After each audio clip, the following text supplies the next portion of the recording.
The ocean covers 71% of the planet. Fewer people have stood at the bottom of the ocean than have walked on the moon. We've mapped Mars in higher resolution than the ocean floor, and the reason isn't budget or interest. It's that space is genuinely easier to reach. The pressure at the bottom would crush a submarine like a tin can. The darkness is total. The cold is near freezing.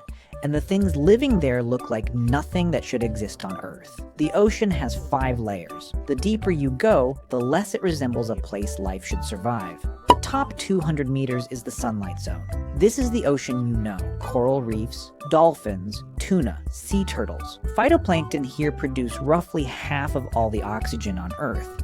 Every second breath you take came from this layer. Almost all marine life lives here. Below 200 meters, sunlight stops. And so does everything familiar. From 200 to 1,000 meters is the twilight zone. 1% of surface light reaches this depth, enough to see shapes and shadows, not enough for plants. Pressure climbs to around 100 atmospheres and creatures start getting strange. This is where the barrel-eye fish lives. Its head is completely transparent, a dome of clear fluid you can see straight through. Inside, 2 barrel-shaped eyes rotate inside its own skull, pointing upward through its forehead to spot prey silhouetted against the faint light above. When scientists first caught specimens in nets, they assumed the transparent heads had been damaged. In 2004, researchers at the Monterey Bay Aquarium Research Institute filmed one alive and confirmed the transparency was completely natural.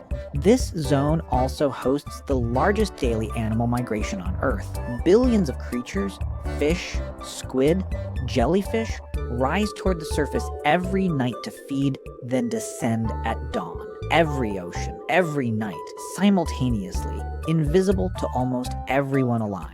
At around 900 meters, the vampire squid waits. Despite the name, it doesn't drink blood. It has the largest eyes relative to body size of any animal on Earth. It survives in oxygen levels as low as 3% of surface concentrations, conditions lethal to almost anything else. When threatened, it turns itself inside out, wrapping webbed arms around its body like a cloak, and fires bioluminescent mucus from its arm tips as glowing decoys into the darkness. Below 1,000 meters is the midnight zone, down to 4,000 meters. No sunlight.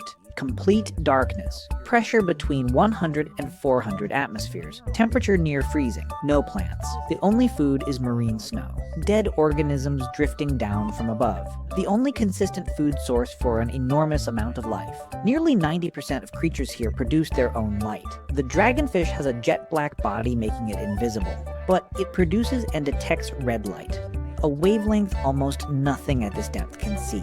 Deep sea biologist Edith Witter, who received a MacArthur Fellowship for her bioluminescence research, described it as one of the most sophisticated stealth systems in the animal kingdom.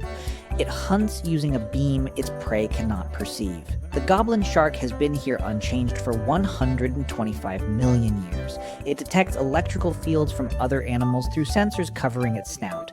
When prey is close, its jaw fires forward like a slingshot, extending 9% of its body length in milliseconds. It doesn't need speed, just proximity. Then there is the anglerfish. The female hangs a bioluminescent lure from her forehead in complete darkness. A small fish approaches, the jaws close, her body expands to swallow prey twice her size, but the mating is what stops people. The male bites into her skin and never lets go. His body fuses to hers, his organs dissolve. He loses his eyes, his fins, his independence, becoming a permanent reproductive attachment. Evolutionary biologist Theodore Peach at the University of Washington documented females with 6 fused males attached simultaneously. What started as a creature becomes part of another one. From 4,000 to 6,000 meters is the abyssal zone. 83% of the ocean floor, the largest habitat on Earth, almost entirely unknown. At around 4,000 meters, the water crosses the carbonate compensation depth. Below this line, calcium carbonate dissolves so aggressively that shelled creatures virtually vanish. The water literally dissolves their protective armor. The few exceptions use specialized organic coatings or aluminium in their exoskeletons just to hold together. Everything else is soft, gelatinous, built from water, the only structure that survives. Giant isopods roam here, resembling wood lice the size of footballs. They endure years without food, waiting until a whale carcass sinks from above. They strip it to nothing, then return to stillness. Hydrothermal vents split open where tectonic plates pull apart, releasing water above 400 degrees Celsius. Around them, entire ecosystems exist with no sunlight at all. Tube worms 2 meters long, ghost white crabs, shrimp detecting infrared from the vents. These organisms convert chemicals rather than light into energy. Life without a sun, which quietly changes the question of where else in the universe life might exist. In 2024, the Ocean Census, a global initiative to catalog new deep-sea species, sent expeditions to remote Pacific ridges and trenches near New Zealand. What came back included a creature resembling a glowing red sea tomato with no identifiable relatives, and a new species of coral that feeds on flesh. These weren't found in unexplored abyss. They were found on the edges of the already mapped territory, which raises an obvious question about everything beyond it. The deeper we explore the oceans, the stranger life becomes. But here's the thing. Some of the most fascinating ecosystems on Earth are also among the most vulnerable, but it can feel impossible to make a difference when it comes to protecting oceans and the life inside them. The scale of the problem is overwhelming, and there's only so much you can do as an individual. But as a group, as a community, we can make a tremendous difference. That's one reason I like what Planet Wild is doing. Planet Wild is a community of more than 25,000 people, including myself, funding real conservation missions around the world, from protecting endangered species to restoring ecosystems and safeguarding marine environments. Think of it like crowdfunding for nature. What I like is that you don't just donate and forget about it. Every month, members receive video updates right here on YouTube showing exactly what's happening on the ground. So instead of wondering whether your contribution made any difference, you actually get to see the results. For example, in one of their latest missions, they used a simple yet effective solution to help fight ocean plastic at the source. I've always been fascinated by the natural world, and the more I learn about it, the more I realize how much there is worth protecting. If you'd like to support real conservation work and help protect the natural world, including the oceans we're talking about today, you can give whatever amount feels right to you. The first 100 people using my code AXEN6 will get their first month paid for by me. Just scan this QR code or click the link in the description. After that, you can cancel anytime. If you want to see them in action first, check out their mission video fighting ocean plastic linked below. And now, let's go even deeper. Below 6,000 meters is the Hadal Zone, named after Hades, god of the underworld. It exists only in ocean trenches. The Mariana Trench reaches 10,935 meters at Challenger Deep.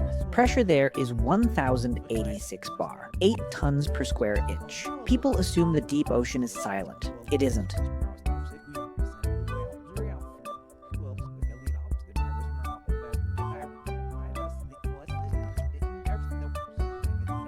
Hydrophones dropped into the Mariana Trench recorded a constant, eerie acoustic environment. The low rumble of distant earthquakes, whale calls moaning down from miles above, the screech of shifting tectonic plates amplified by the trench walls. Researchers who first listened described it as sounding like a haunted house.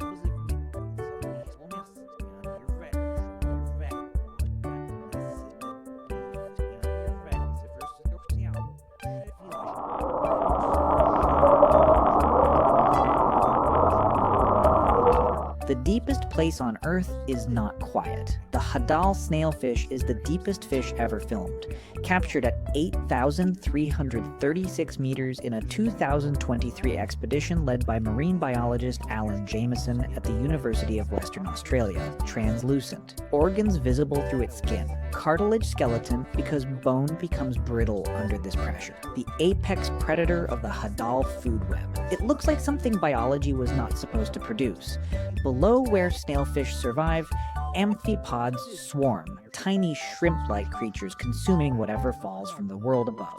Scientists found microplastics in their tissue. Even here, at nearly 11 kilometers below the surface, in the most remote place on Earth, we have already arrived. Researchers also found xenophyophores in Challenger Deep, single-celled organisms growing to the size of a dinner plate. One cell, plate-sized, in total darkness under 8 tons of pressure.